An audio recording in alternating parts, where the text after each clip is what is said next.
Olá, turma do quinto ano, tudo bem com vocês? Olha eu aqui mais uma vez, para darmos continuidade à aula de História. Nos vídeos anteriores, eu falei sobre sociedade, depois sobre os direitos, né? A Declaração dos Direitos Humanos, não é mesmo? E das crianças também. E hoje, para dar continuidade ao final do livro, ao último capítulo, nós iremos ver os direitos políticos do Brasil republicano, ou seja, os nossos direitos políticos como cidadãos. Agora eu coloquei uma imagem para vocês aqui, ó, em que cada um está exercendo uma função perante a lei, não é mesmo? Eu acho que vocês olhando as gravuras, dá para vocês perceberem, né, o que cada um aqui está fazendo, na verdade, cada bonequinho desse. Então aqui eu inicio, né, o conceito de cidadania. Porque se nós somos cidadãos, nós fazemos parte de uma cidadania e de uma sociedade. Então, a cidadania é o conjunto de direitos e deveres ao qual o indivíduo está sujeito à relação da sociedade em que vive. Ou seja, ele deve exercer seus direitos e busca, né, os deveres. Então, vocês são cidadãos porque fazem parte de uma cidadania. Aqui eu coloquei um exemplo, a bandeira do Brasil, né, com várias pessoas representando o cidadão brasileiro. Então, a cidadania é o direito de ter uma ideia e poder expressá-la, de poder votar em quem quiser, sem constrangimento de praticar o exercício pleno dos direitos civis, políticos e sociais, né? Sociais, porque nós fazemos parte de uma sociedade. Políticos, porque nós temos direito ao voto. Vocês, quando completarem 16 anos, irão votar, né? A partir de 16 anos. E civis, porque nós fazemos parte também de uma sociedade. Então, nós temos esses direitos sobre nós.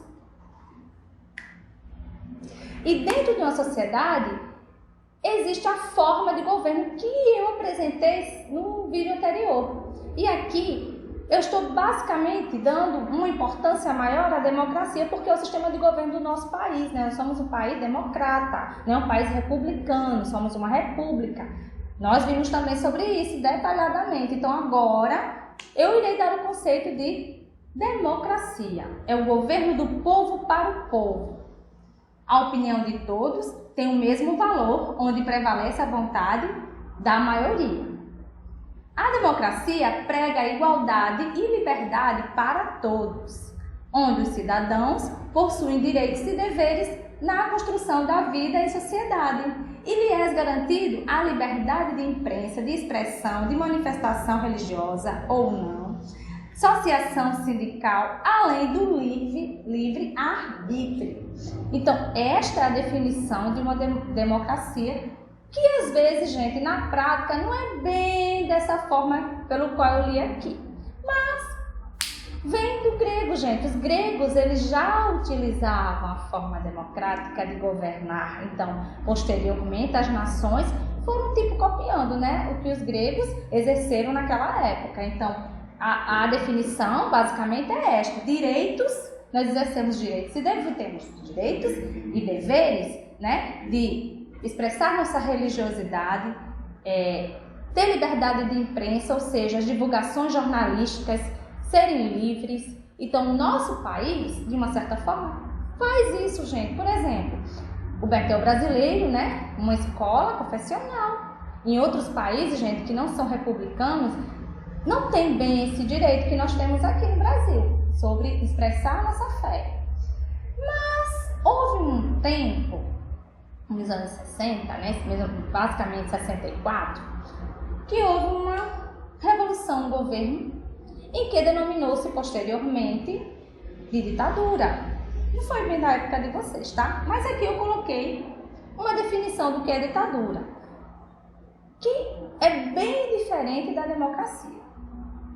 Ditadura é antidemocrática, é totalmente ao contrário da democracia, como eu falei agora.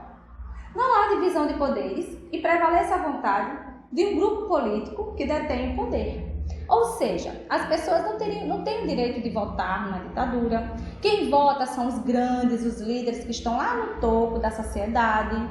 Então, os direitos são bem restritos. Eles vigiam fielmente o poder de expressão das pessoas, inclusive nas na imprensa, né? Os jornais, as revistas, elas são vigiadas para não publicarem tudo o que elas pensam nem o que elas querem. Por exemplo, existem países no mundo que, infelizmente, eles agem desta forma, né? Eles tiram esse direito do cidadão. Então, o ditador não admite oposição aos seus atos e não há participação popular nas tomadas de decisões. Olha o que eu acabei de falar. Por exemplo, eu posso citar a China, Coreia do Norte, são países antidemocráticos em que o líder, ele que determina o que as pessoas irão fazer perante um governo ou perante uma sociedade. Quem desobedece, gente, sofre punições severas, muito rígidas. Aí aqui eu coloquei dois exemplos, né? Na balança, bem diferente. Na democracia, as balanças elas se igualam. Na ditadura, não. O líder sempre está acima de todos. Porém, houve um período também do governo brasileiro, né? Sistema de governo, em que as pessoas resolveram se expressar mais, em que a população se uniu para que o Brasil tivesse mais poderes perante seus líderes, perante a sociedade, né? Então, nessa época em que o governo militar dominou, não tinha muitos direitos, né? O cidadão ele era um pouco restrito, a imprensa também. Mas houve um período em 1900, a partir de 1983, as pessoas começaram a ir às ruas e este movimento denominou-se de Direta Já. Então, aqui eu coloquei uma foto, tá? Com algumas pessoas com uma faixa, né, dizendo direta já, ou seja, eles estavam pedindo poderes diretos, voto direto. Então foi a partir de 1983 e entre 83 e 84 começaram essas manifestações. Então, direta já foi um movimento civil de reivindicação por eleições presidenciais diretas no Brasil, ocorridas entre, olha aí, 1983 e 1984. No dia 15 de janeiro de 1985, o colégio eleitoral ele reuniu-se e elegeu um líder democrático, né?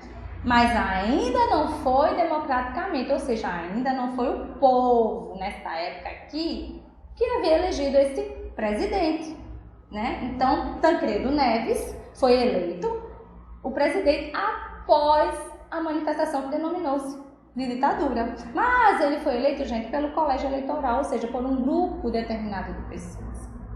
Então, ele foi eleito presidente para um mandato de 6 anos por, olha só, um tantinho de voto pelo qual elegeram, né? 480 votos. Como eu falei, foi um grupo que o elegeu. Certo? Então, ele não durou muito, tá? Esse presidente, infelizmente, ele faleceu no mesmo período que ele foi eleito e entrou outro no lugar, né? José Sarney foi que ocupou o cargo. Então, vamos lá. Constituição brasileira. Vamos voltar, retomar a Constituição. No vídeo anterior, eu detalhei um pouco sobre o significado da Constituição e as leis que existem nela. Aqui, eu coloquei aqui uma foto bem, para vocês terem uma ideia de como é a capa, né, gente? A Constituição brasileira, você pode encontrar em algumas livrarias para vender, se você souber. Pega na internet, também tem, tá? Então, desde o dia 15 de novembro de 1889 até hoje, século XXI, vivemos a forma de governo republicano. Lembrando que eu citei no vídeo anterior que inicialmente foi um golpe, tá? Mas depois seguiam republicamente. Durante o governo de José Sarney, olha aí José Sarney, quem substituiu Tancredo Neves, houve uma Assembleia Nacional Constituinte que elaborou e aprovou uma nova Constituição para o Brasil em 1989. Olha só que coincidência, gente, 100 anos depois, né? A primeira Constituição foi em 1889. E a reforma dessa Constituição foi em 1989, gente. 100 anos, tá vendo? Interessante. E quais foram as principais características nessa Constituição? Ela estabeleceu o direito ao voto para os analfabetos. Olha que progresso, gente! Para vocês terem uma ideia, por questão de curiosidade, Quando o voto foi inicialmente aprovado pelos governos da época, as mulheres não tinham direito ao voto, né? As pessoas menos favorecidas, tanto homens como mulheres, não tinham direito ao voto. Só a classe alta, gente, e homens tinham direito a esse privilégio para votar. Então, foi no ano de 1932 que as mulheres conquistaram este direito após lutas. Certo? Mas aqui, até então, os analfabetos não votavam. Então, a partir desta Constituição, houve o direito aos analfabetos de expressar seu voto, definiu o voto facultativo para jovens a partir de 16 anos, ou seja, você pode completar, quando completar 16 anos, você pode votar se você quiser, não é isso? Obrigatoriamente a partir dos 18. Sistema de pluripartidário, ou seja, colocou fim à censura aos meios de comunicação, obras de arte, músicas, filmes e teatro. O que é censura, gente? É o ato de você barrar, proibir determinados tipos de expressões. Então, na época da ditadura, algumas expressões eram proibidas. Por exemplo, algumas músicas eram censuradas, elas eram proibidas de serem tocadas. Algumas obras de arte, como quadros, esculturas, elas não tinham direito a ser expostas. E muitos cantores nessa época, gente, foram morar em outros países, né? Porque eles não tinham mais os direitos deles aqui no nosso país. Então, a partir de 1989, que esses direitos começaram a entrar em vigor, né? Os analfabetos, as censuras, meios de comunicação. Hoje, você vê no YouTube, né? nas televisões abertas também, vocês podem ver canais de vários tipos. Então, graças a esta nova Constituição, né? E quais foram os direitos políticos, gente, a partir daquele ano? Ser cidadão é ter direito à vida, isso eu já citei. Liberdade, a propriedade, a igualdade perante a lei.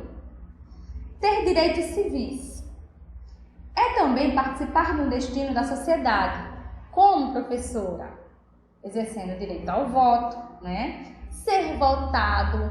Por exemplo, hoje qualquer pessoa com a ficha limpa, né, pode se candidatar, né, se eleger. Ter direitos políticos. É comum que os direitos políticos sejam explicados como sinônimo de cidadania. Então, cidadania é você ter estes direitos perante a sociedade. Aí aqui eu coloquei a bandeira do Brasil e a urna eletrônica, né, que é o meio pelo qual nós votamos assim, ultimamente. Aí aqui voltamos a falar das mulheres, da conquista feminina. Coloquei aqui uma mulher bem forte. Somente há pouco mais de 80 anos, as mulheres brasileiras conquistaram o direito ao voto.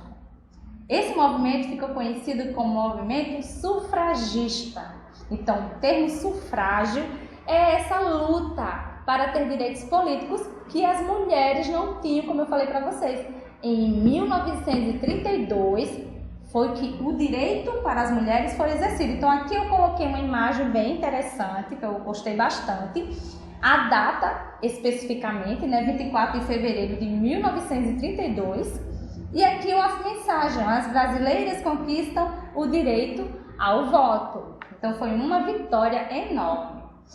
O voto feminino no Brasil foi assegurado após intensa campanha nacional pelo direito das mulheres ao voto, fruto de uma longa luta iniciada antes mesmo da proclamação da República. Segundo alguns historiadores, elas já vinham lutando, gente, desde 1887, por aí, elas já vinham lutando, gente, para que elas fossem reconhecidas perante a sociedade, elas fossem reconhecidas demais, né, como profissionais também, né, porque até então as mulheres também não eram para viver como donas de casa.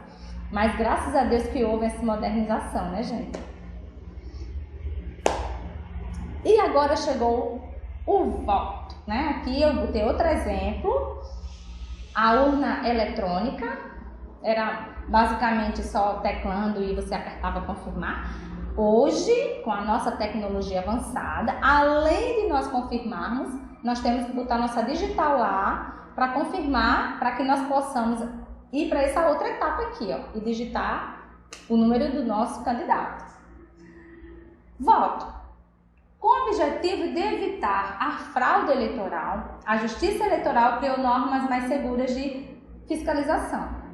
Uma dessas normas é a urna eletrônica, utilizada pela primeira vez em 1986. A inovação não parou por aí.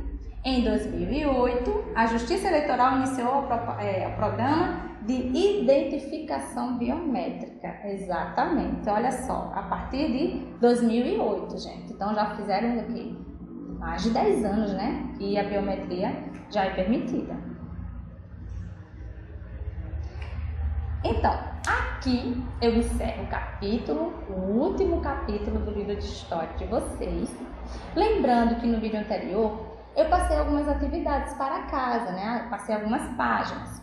E agora eu complemento, tá, as atividades com mais páginas referentes a tudo isso que foi apresentado para vocês agora nesse vídeo.